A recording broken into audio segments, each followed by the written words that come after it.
This is Amos Milburn, Chicken Shack Boogie, a #1 hit record for him in the American R&B charts back in 1948. Saxophone player Maxwell Davis.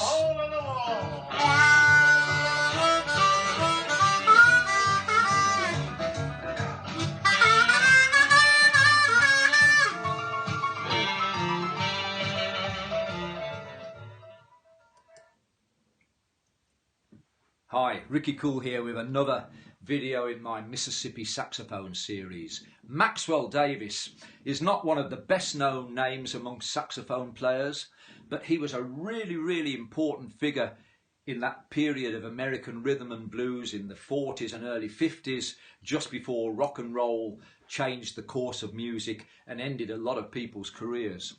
And Maxwell Davis was a band leader. He had a number of hit records, instrumentals, which made it up into the American rhythm and blues charts. And he also played behind a number of the major artists of the time, one of which, of course, was Amos Milburn.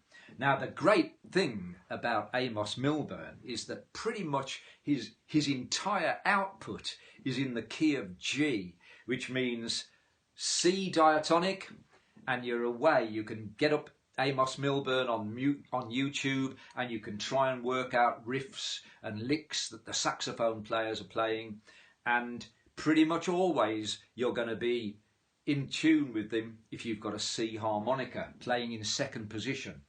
So let's have a little look at a couple of things in Chicken Shack Boogie. We're going to take the opening riff because it's a useful little motif.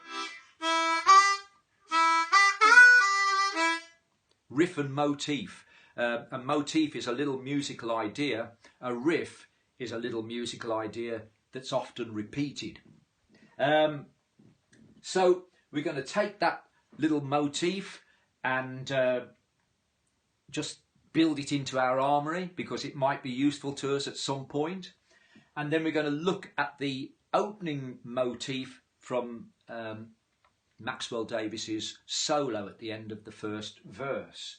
So let's see what's going on with this little motif, which is in fact a riff, and because it's repeated. Okay, it gets so confusing at times, doesn't it? Never mind. 2 blow to 2 draw. Don't do 2 blow to 3 blow, because you can't put the attack on the second note that you really want. Okay, and then you repeat that. Then we go to 3 draw half step bend into 3 draw. And it's done as one note really, not 2 separate notes. And then you go back to 2 draw. And then 2 blow, 2 draw again, and you're into the repeat. All of this is tabbed out and will be at the end of the video so that you can take a screenshot if you want to. Now, that riff is played twice, and then the third time we're linking into the 4 chord in the 12-bar blues sequence, so there's a slight variation. Instead of doing 3 draw half step to 3 draw, we do 3 draw full step to 3 draw half step.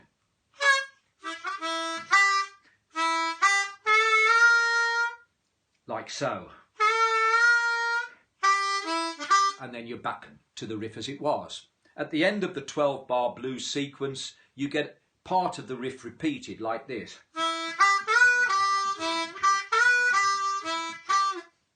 Okay.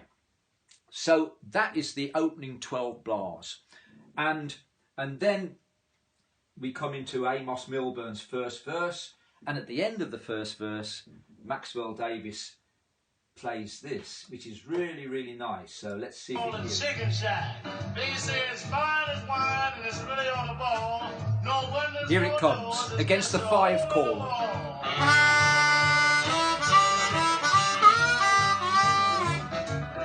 Now, I'm not going to tell you that one because part of really my mission here is to get you exploring some of these saxophone riffs yourself and working them out. It's not hard to work that one out, particularly with the ability to slow things down that you have in YouTube. And if you're not sure how to do that, just go to the settings cog, and when you bring that up, you've got the option playback speed, and you can slow the track down to whatever you need for working things out. Okay, but we are going to look at the motif that Maxwell Davis plays at the start of his first solo. Here it comes. Now, what's going on there? Okay. 2 draw to 3 draw half step bend. Then 3 draw, 4 blow, 4 draw half step, 4 draw, that's the first part of it. So let's just get that.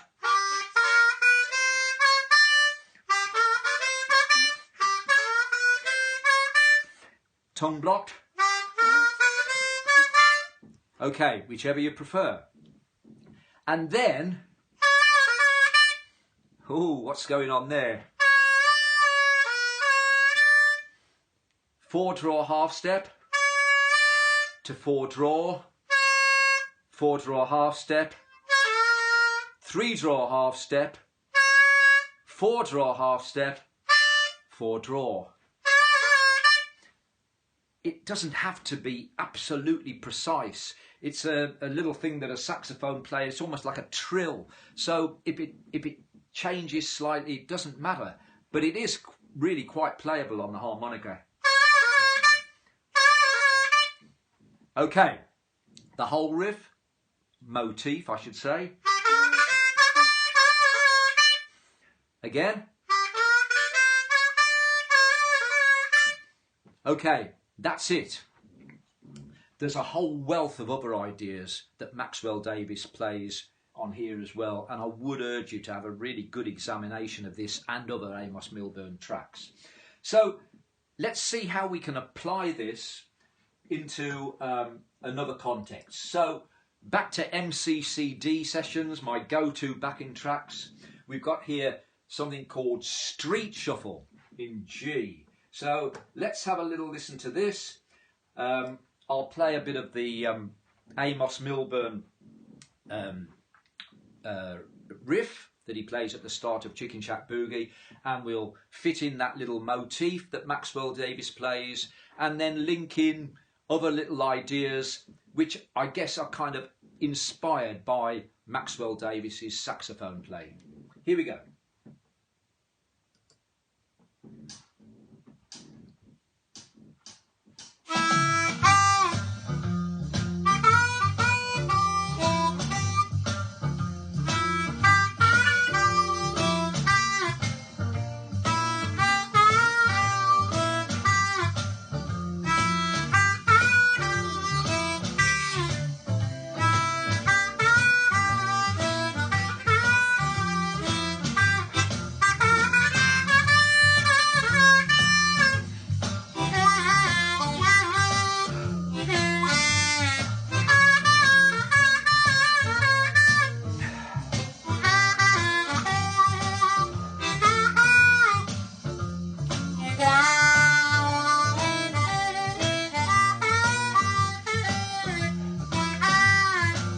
Okay, let's just pause that there. So, when the track first came in, I didn't quite play the Chicken Shack Boogie riff. I think I actually used the riff from another Amos Milburn track called Rooming House Boogie.